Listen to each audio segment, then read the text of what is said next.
मेरा नाम जरताशा है और मेरा ताल्लुक एक इंतहाई गरीब घराने से था। हम 4 बहनें और 2 भाई थे। मैं सबसे छोटी बहन थी और बाकी तीनों बहनें मुझसे बड़ी थीं। दोनों भाई हम सारी बहनों से छोटे थे और अब्बा के तो लाडले थे। मेरे अब्बा बस ड्राइवर थे और महीनों बाद घर आते थे और आते हुए दोनों भाइयों के लिए हर शहर से कोई न कोई सौगात जरूर लाते और हम चारों बहनें अब्बा के हाथों की तरफ देखती रहती थी कि शायद कुछ तो हो ऐसा जो अब्बा हमारे लिए भी लाए हों। लेकिन अब्बा को तो हम बहनें याद नहीं रहती थी। उनके लिए उनका सब कुछ उनके बेटे थे जो बुढ़ापे में उनका सहारा बनने वाले थे। हमें तो ब्याह कर दूसरे घर चले जाना था। मेरी बेचारी अम्मा तो अल्लाह मियाँ की गायें थी जिन्हें कभी हम पर लाड आता तो कभी छोटे भाइयों पर जान निछावर करती थी। वो भी हमारी तरह औरत पैदा होने का कसूर कर बैठी थी। उन्होंने सारी जिंदगी अब्बा की खिदमत करते, उनकी गालियां सुनते और मार सहते गुजार दी थी और हमारे अब्बा हमारे लिए भी ऐसी ही जिंदगी चुनने वाले थे। मेरी तमाम बहनें और मैं तेज जहन और मेहनत करने वाली लड़कियां थीं। हम चाहते थे कि हम स्कूल जाएं, पढ़े लिखें, कुछ बनकर अपनी जिंदगी संवारें। लेकिन मेरे अब्बा की किताब में लिखा था कि तालीम सिर्फ मर्द हासिल कर सकता है क्योंकि आगे पढ़ने और तरक्की करने का हक सिर्फ उसी को है। मेरी बहनों ने तो स्कूल का मुंह तक ना देखा था, लेकिन अम्मा ने अब्बा से छुपकर मुझे लड़कियों के स्कूल में दाखिला ले दिया था। अब्बा उन दिनों घर पर नहीं थे और जब आने के बाद उन्हें मेरे बारे में पता चला तो उन्होंने अम्मा को खूब गालियां दी और जब दिल ना भरा तो खूब मारा था। लेकिन मैं भी जिद्दी थी, मैंने स्कूल जाना ना छोड़ा। हमारे पड़ोस में एक टीचर रहती थी जिनके घर में मैं ट्यूशन पढ़ने चली जाती थी। उनका थोड़ा बहुत काम होता जो मैं कर देती और बदले में वो मुझे 50-100 रुपए दे देती थी, जिससे मेरे स्कूल की कॉपियां पेंसिलों का खर्चा निकल आता था क्योंकि अब्बा सिवाय घर में सौदा सलफ डालने के हमें एक पैसा भी नहीं देते थे। आस पड़ोस से औरतें जब अपने कपड़ों की खैरात निकालते तो अपने पहने हुए कपड़े हमारे घर दे जाते थे, जिसे हम बहनें बहुत खुश होकर पहना करती थी। मुख्तसर ये कि अपने बाप के होते हुए भी हम यतीमी की सी जिंदगी गुजार रहे थे। मैं अब्बा की मार डांट के बावजूद स्कूल जाती रहती क्योंकि मेरी जैसी सब लड़कियों की तरह मुझे भी लगता था कि मैं खुद के हालात तब्दील कर डालूंगी, मैं मुआशरे को तब्दील कर सकती हूँ। लेकिन ये मेरा एक ख्वाब ही रहा था।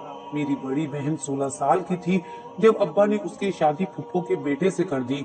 मेरी आपी 16 साल की थी और फुप्पो का बेटा सलीम 34 साल का था। उसका और मेरी आपा का कोई जोड़ नहीं था, लेकिन हमारी जिंदगी की डोर अब्बा के हाथ में थी और वो जो चाहते कर सकते थे। शादी के 5वें दिन आपा हमारे घर आ गईं तो उनके चेहरे पर नील पड़े हुए थे। वो नई नवेली दुल्हन थी और उनके चेहरे पर निशान देखकर निशान देने वाले की हड्डियां तोड़ने को दिल करता था, लेकिन अब्बा को तो गुस्सा तक नहीं आता था। आपा ने बताया कि सलीम नशा करके आता है और फिर बिला वजह उसे मारता रहता है। आपा की हालत देखकर मेरे जज्बात कुछ यूं थे कि दुनिया को ही हिला डालूं, लेकिन ये सिर्फ मेरा ख्वाब ही था। अम्मा ने आपा के जख्मों पर मरहम रखा और कहा, हर जुल्म बर्दाश्त कर लेना, बस कभी अपना बसा बसाया घर ना तबाह करना। मैं हैरान थी कि शादी के 5वें दिन ही लड़की का जिस्म नीलों से भर जाए तो फिर भी घर बसा होता है क्या। आपा अब्बा अम्मा की बात मानकर वापस चली गईं और फिर उसके बाद आपा के यहाँ 3 बच्चे पैदा हुए, लेकिन सलीम भाई की अदादो अतवार नहीं बदले थे। मेरी फुप्पो तो हर किसी को गर्दन तान कर कहती थी, मेरा सलीम पुत्र तो मर्द है, कैसे उसने अपनी बीवी को काबू में रखा हुआ है। बड़ी आपा के बाद छोटी आपा की शादी भी अब्बा ने तय कर दी। वो 18 साल की थी जब अब्बा ने अपने बस ड्राइवर दोस्त से उनका निकाह पढ़वा दिया। वो बस ड्राइवर अब्बा का हम उम्र था, मगर अब्बा को उसे अपना दामाद बनाते हुए बिल्कुल भी शर्म नहीं आई थी क्योंकि उस बुढ़े ने मेरी आपा से निकाह के बदले में मेरे अब्बा को एक बस दी थी। अब्बा पहले किसी के हाथ ड्राइवरी करते थे, अब उनके पास अपनी बस थी, इसलिए वो अकड़ कर फिरते थे और इस बात का उन्हें जरा भी अफसोस ना था कि वो अपनी बेटी को बेच चुके हैं। शादी के बाद तो हम आपा की शक्ल तक भूल गए थे क्योंकि वो शख्स आपा को लेकर कहाँ चला गया हमें पता नहीं था और अब्बा को तो जैसे कोई फिक्र थी ही नहीं। हम में से अगर कोई अब्बा से पूछने की गुस्ताखी कर लेता तो उसकी शामत आ जाती और फिर अम्मा ने हम सबको चुप रहने का कह दिया। हम बस दुआएं ही करते रहते थे कि वो खैर खैरियत से हों। इसके सिवा हम कर भी क्या सकते थे। थोड़ा वक्त गुजरा और फिर एक बड़ी कयामत हम पर टूट पड़ी थी। इतनी बड़ी कयामत जो हमारी बर्दाश्त से बाहर थी। हुआ कुछ यूं कि हमारे पड़ोस में जो भाई साहब रहते थे वो महफिलों और तवाइफों के कोठों के बड़े शौकीन थे। उनके दिन रात हीरा मंडी में गुजरा करते थे और एक दिन वो हीरा मंडी से लौटे तो एक खबर सुनाकर बिजली हमारे सरों पर गिरा दी थी। मेरा दिल चाहा था खबर सुनाने वाले का मुंह नोच डालूं, लेकिन मेरे हाथ ये करने से कासिर थे, क्योंकि अब जो बिजली सरों पर गिरी थी उसने हमारे वजूद को जलाकर खाक कर दिया था। उस भाई साहब ने बताया, हीरा मंडी के कोठे पर नई तवाइफ लाई गई है जिसके हुस्न के चर्चे हर तरफ फैले हुए हैं, और वो भाई साहब मुंह मांगे दामों अदा करके उस तवाइफ के साथ वक्त गुजार कर आए थे। तवाइफ को देखकर वो उसे पहली नजर में ही पहचान गए, क्योंकि वो तवाइफ उनके पड़ोसी बस ड्राइवर की बेटी थी, यानी वो मेरी बड़ी आपा थी, जिन्होंने हमेशा अपनी जिंदगी घर की चार दीवारी में गुजारी थी और अब उन्हें बाजार हुस्न में लोगों का दिल बहलाने के लिए बेच दिया गया था। हीरा मंडी की शोहरत अच्छी नहीं थी, लेकिन मैं फिर भी अपनी आपा से मिलना चाहती थी, जानना चाहती थी उनके साथ आखिर ऐसा हुआ क्या था, उन्हें कौन इस कीचड़ में लेकर आया। स्कूल से वापसी पर मैं घर की बजाय हीरा मंडी की तरफ रवाना हो गई। हीरा मंडी में मेरी आपा हसीना बाई के नाम से मशहूर थी। हसीना बाई का पूछती मतलूबा कोठे तक जा पहुंची थी। मैं आपा को देखते ही उनके गले लग गई थी। मेरी बड़ी आपा कितनी बदल चुकी थी। आपा मुझे देखकर बहुत खुश हुई थी और मेरा माथा चूमकर कहने लगी, जरताशा तुम कितनी बड़ी हो गई हो। और मैं आपा को देखती रही थी कि वो कितनी बदसूरत हो गई हैं। वो खूबसूरत सिर्फ लोगों को लगती होंगी, मगर जिसकी हया खत्म कर दी जाए वो बदसूरत ही होती है। मैंने आपा से पूछा कि वो इस हाल तक कैसे पहुंची, तो उन्होंने जो दास्तान सुनाई वो अजियत से भरी हुई थी। कोई बाप अपनी सगी बेटी पर इतना जुल्म कैसे कर सकता है। मेरे अब्बा को देखो तो लगता था कयामत आने वाली है, क्योंकि बेटियों के मामले में जहालत की इंतहा करने वाला शख्स मेरा बाप था। आपा ने बताया कि अब्बा ने एक बस के उस आपा को उस बूढ़े के साथ ब्याह दिया था और बयाने हल्फी लिखकर दिया था कि अब हमारा आपा से कोई ताल्लुक नहीं होगा। क्योंकि अब्बा ने आपा को फरोख्त किया था तो वो शख्स आपा का मालिक था और जो चाहे कर सकता था। वो शख्स आपा को लेकर कराची चला गया और कोई 3-4 माह आपा के साथ गुजारने के बाद उसका दिल आपा से भर गया था। आपा की मासूमियत और हुस्न को देखकर उस बूढ़े ने अपना धंधा चलाने का सोचा।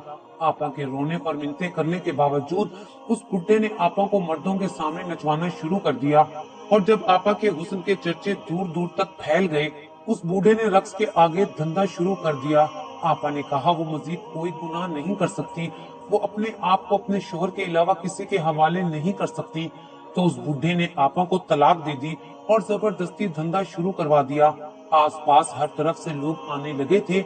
आपा एक दिन तंग आकर पुलिस स्टेशन पहुंच गई, लेकिन वहां भी उनके चर्चे पहले ही पहुंचे हुए थे। वो आपा को लेकर फौरन बुढ़े ड्राइवर के कोठे पर जा पहुंचे और उस बुढ़े से सौदा किया कि वो उसके धंधे को डिस्टर्ब नहीं करेंगे और बदले में आपा का वक्त उन्हें मुफ्त में मिला करेगा। अब ये मुहाफिज भी आपा के गाहक बन गए थे। काफी अरसे तक ये सब चलता रहा था। फिर अचानक से उस इलाके में एक न्यू एसएचओ की पोस्टिंग हो गई, जिसने आते ही तमाम गैर कानूनी और मकरूह धंधे बंद करने शुरू कर दिए। उस बूढ़े ने नए एसएचओ के साथ मुआहदा करने की बहुत कोशिश की, लेकिन वो ईमानदार आदमी था। यूं वहाँ धंधा ठंडा हो गया तो वो बूढ़ा ड्राइवर आपा को लाहौर वापस ले आया। जब अब्बा को पता चला तो अब्बा अपने उस बूढ़े दोस्त से मिलने उसके घर गए, तो आपा ने अब्बा को सारी बात बताई और हाथ जोड़कर कहा कि अब्बा मुझे बचा लें, मगर अब्बा चुप करके वापस आ गए और फिर उस बूढ़े ने हीरा मंडी के कोठे पर आपा को बिठा दिया। आपा ने कितनी बड़ी सजा पाई थी। मैं आपा से मिलकर वापस आ गई और मेरे दिल पर बोझ पड़ गया था। मुझे अब्बा से शदीद नफरत हुई थी, लेकिन मैं उनका बिगाड़ कुछ नहीं सकती थी। मैंने घर में किसी को ना बताया कि मैं आपा से मिलकर आई हूँ। अम्मा थोड़े दिनों में संभल गई थी और आस पड़ोस के लोग भी 2-4 दिन बातें बनाकर भूल भाल गए थे। उस बूढ़े ड्राइवर की तरफ से अब्बा को भी शायद पैसे आते थे जो वो आपा को बेच बेच कर कमा रहे थे। तभी अब्बा के रंग ढंग बदल गए थे। उन्होंने छोटे दोनों भाइयों को महंगे स्कूलों में डाल दिया और अपने लिए और उनके लिए अच्छी खुराक लाते थे। अब्बा की नजर अब हम दोनों बहनों पर थी। वो जल्दी से जल्दी हमारे बोझ को भी किसी कूड़ेदान में फेंक देना चाहते थे और मुझसे बड़ी बहन सायरा के लिए उन्होंने कूड़ेदान चुन भी लिया था। एक रोज अब्बा ने हुक्म जारी कर दिया कि 2 दिन बाद सायरा का निकाह है, तैयारी पूरी कर लो। सायरा तो रोने लगी थी, माँ से कहने लगी कि अब्बा के किए गए फैसलों पर उसे एतबार नहीं है, लिहाजा अम्मा उसे बचा लें।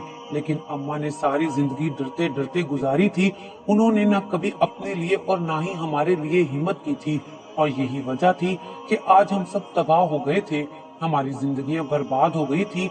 अब्बा ने सायरा का रिश्ता कहाँ किया था हम नहीं जानते थे, और अब्बा ने भी बताना जरूरी नहीं समझा था।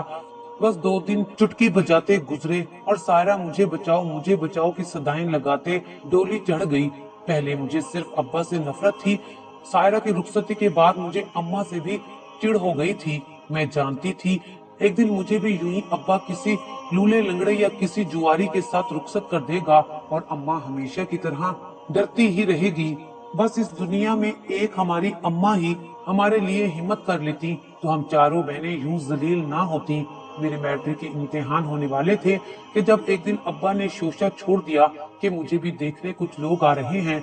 मैंने हिम्मत करके अब्बा को साफ इनकार कर दिया, मैं अभी शादी नहीं करूंगी और अब्बा की बताई हुई जगह पर तो हरगिज नहीं करूंगी।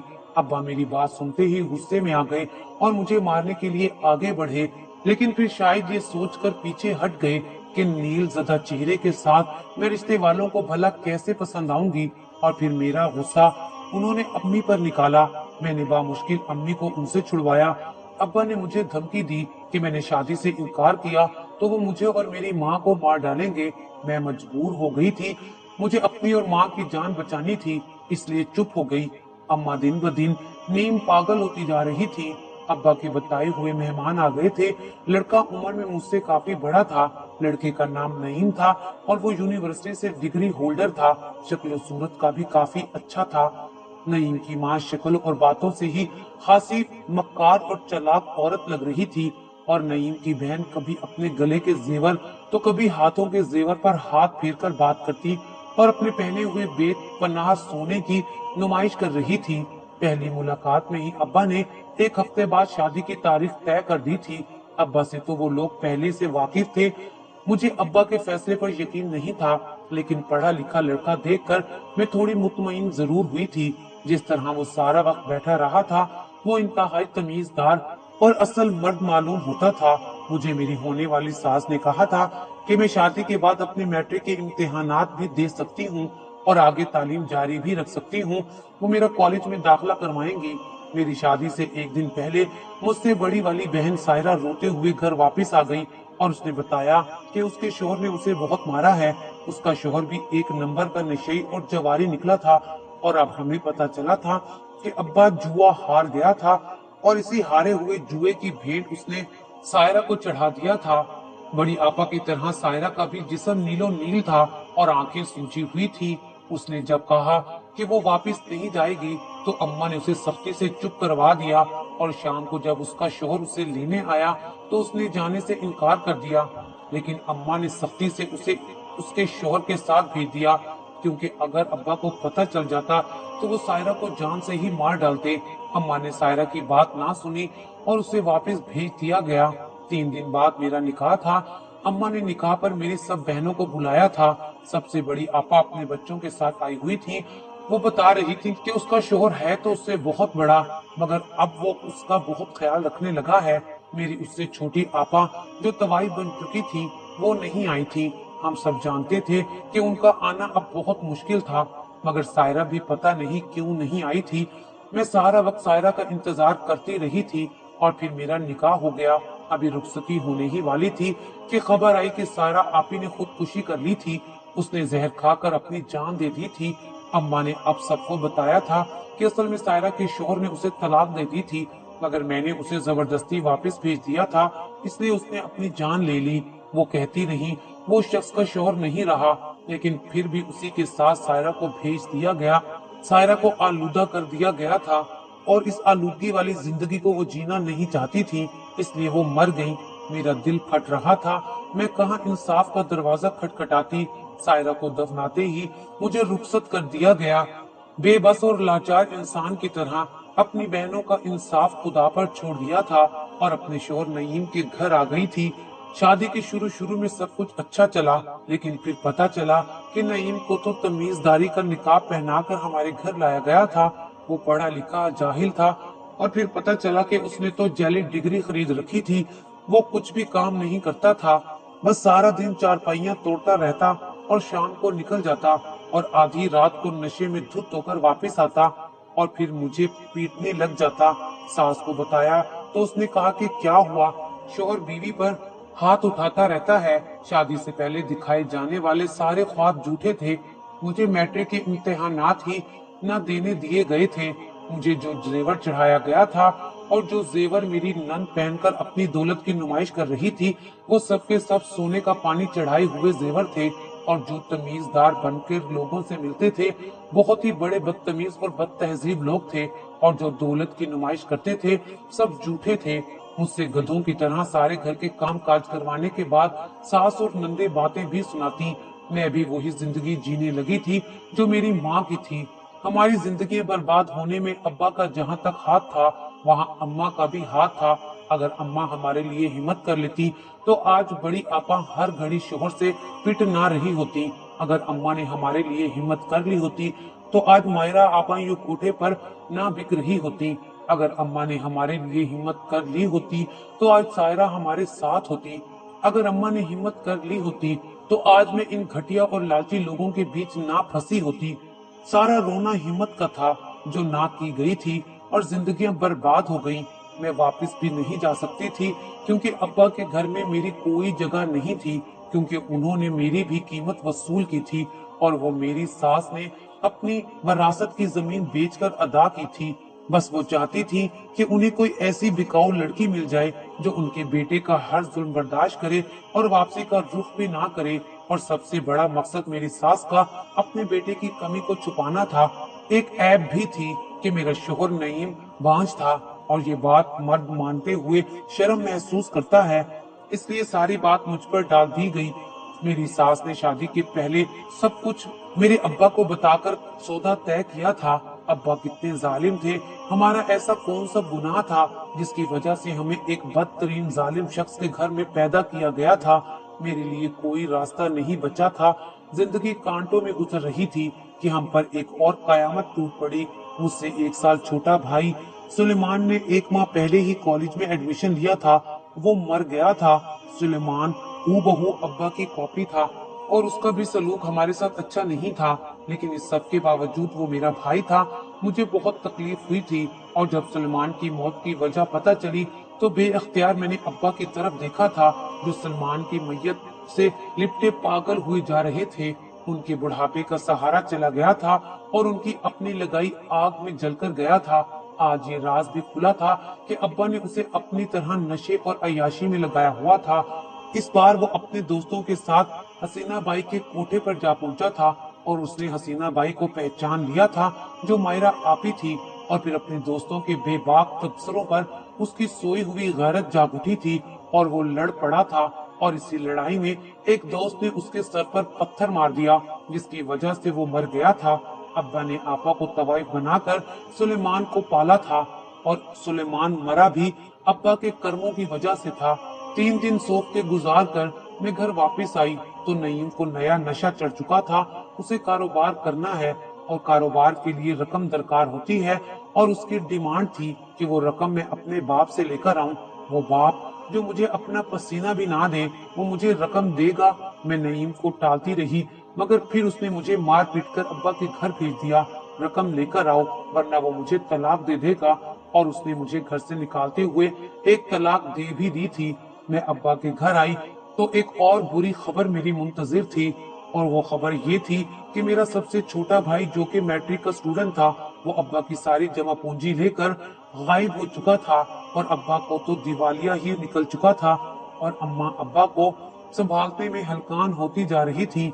अब्बा की सारी अकड़ झाग बनकर बह गई थी। मैं खाली हाथ ही वापस अपने ससुराल चली गई और उन्हें बताया कि मेरा बाप गरीब हो चुका है, इसलिए रकम का बंदोबस्त नहीं हो सकता। लेकिन नईम बहुत ही लालची था, उसने दूसरी तलाक भी देकर मुझे घर से निकाल दिया। और बोला कि जहाँ से हो सके रकम लेकर आओ। घर से निकलने के बाद मैंने बहुत सोचो विचार की और हीरा मंडी अपनी बहन के कोठे पर चली आई। आपा मुझे देखकर बहुत खुश हुई और जब मैंने उनसे रकम मांगी तो उन्होंने बिना एक भी बात पूछे मेरी मांगी गई रकम की डबल रकम मुझे दे दी। मैं आपा का शुक्रिया अदा करके वापस अपने ससुराल आ गई और आधी रकम अपने शोहर के हवाले कर दी, जिससे नईम ने कोई कारोबार तो ना किया बल्कि 2-3 दिन में सारी रकम उड़ा दी और मुझसे और रकम मांगने लगा। उसकी लालच बढ़ती ही जा रही थी। मैंने बाकी रखी हुई आधी रकम भी उसके हवाले कर दी और उस रकम को भी वो कुछ ही दिनों में नशे और जुए में उड़ा चुका था। उसकी लालच थी कि कम होने का नाम ही नहीं ले रही थी। वो मुझसे मजीद पैसों की डिमांड करने लगा और कहने लगा कि मैं आपा से जाकर और रकम मांगूं, लेकिन मैं अब ऐसा नहीं कर सकती थी और जब मैंने इनकार किया तो उसने मुझे तीसरी तलाक भी दे दी और घर से निकाल दिया। मैं नईम के घर से निकली तो मेरे पास कहीं कोई ठिकाना नहीं था, इसलिए मैं वही एक गली में बनी मस्जिद की सीढ़ियों पर जा बैठी और रोने लगी। जब मस्जिद का मौलवी मुझ पर तरस खाकर मेरे पास पानी लेकर आया, उसने कहा कि ये पानी अल्लाह के बाबरकत नामों से दम किया गया है, इसे पीते ही सब कुछ ठीक हो जाएगा। मैंने मौलवी से वो पानी लेकर पी लिया और वहीं बैठी थी कि कुछ देर बाद नईम मुझे ढूंढता हुआ मस्जिद आ गया और मेरे पैरों में गिरकर गिड़गिड़ाकर मुझसे माफी मांगने लगा। वो बहुत रो रहा था और पछता रहा था। उसने वादा भी किया कि वो आज के बाद मुझसे नहीं लड़ेगा और खुद को ठीक करेगा। मैं उसकी बातों पर पिघलने लगी थी, लेकिन फिर याद आया कि हम दोनों की तो तलाक हो चुकी है और अब हम साथ नहीं रह सकते। तो तब नईम ने इस मसले का हल पेश किया कि मैं मौलवी साहब से निकाह कर लूं और फिर वो मुझसे हलाला करेगा। ये एक मुश्किल अमल था और मैंने नईम से इद्दत की मुद्दत पूरी होने का कहा। मजबूरन मुझे इद्दत के दिन गुजारने के लिए अपनी पड़ोसन के घर रहना पड़ा। जैसे ही मेरी इद्दत पूरी हुई, मेरा निकाह उसी मस्जिद के मौलवी से हो गया। तय ये हुआ था कि मौलवी शादी के 2 दिन बाद मुझे तलाक दे देगा और फिर मैं और नईम निकाह कर लेंगे। मौलवी निकाह के बाद मुझे अपने घर ले आया। मौलवी का घर अच्छा खासा खूबसूरत और पुरसुकून था, जहाँ वो अपनी माजूर माँ के साथ रहता था। उसने जब अपनी माँ से मेरा तारुफ अपनी बीवी के तौर पर करवाया तो उसकी माँ ने बजाय गुस्सा होने के मेरा माथा चूम लिया था। निकाह तो हो चुका था, अब 2 दिन बाद इस निकाह को खत्म हो जाना था, लेकिन मेरी जान निकल गई जब निकाह के बाद मौलवी ने मुझे ढेर सारे पैसे दिए और बोला कि वो मुझे तलाक नहीं देना चाहता। वो चाहता है कि मैं उसकी जिंदगी में रहकर एक इज्जतदार जिंदगी गुजारूं। उसने मुझसे शादी भी इसीलिए की थी कि मुझे जिल्लत की जिंदगी से बचा सके, क्योंकि नईम मेरे पीछे इसी प्लान के तहत आया था। मुझसे हलाला करके मुझे भी मेरी बहन मायरा की तरह मकरूह धंधे में डाल देगा और फिर उसके वारे न्यारे हो जाएंगे। मौलवी ने बताया कि वो नईम के इरादे जान गया था, इसलिए उसने मेरी जान बचाने के लिए मुझसे शादी की थी। मैंने भी मौलवी साहब को दिल से कबूल कर लिया, क्योंकि वो बहुत अच्छे थे। जब नईम को इस बात का पता चला कि मौलवी साहब मुझे तलाक नहीं देना चाहते, तो उसने जाकर गुस्से में मेरे बाप को कत्ल कर दिया और खुद उस जुर्म में जेल चला गया। उसके बाद मेरी माँ मेरे पास आ गई और मेरी तवाई बहन भी भागकर हमारे पास आ गई थी। मेरी बहन ने तौबा कर ली और बाकी जिंदगी दीन के लिए वक्फ कर दी और मेरा जो एक बहनोई बचा था उसे भी अल्लाह ताला ने हिदायत दे दी थी। वो मेरी बहन को अब खुश रखता है। आज इस बात को 2 साल गुजर गए हैं। अब हमारी जिंदगी तो सुकून से गुजर रही है, मगर जब भी अपनी पिछली जिंदगी को याद करती हूँ तो मेरा दिल कांप सा जाता है।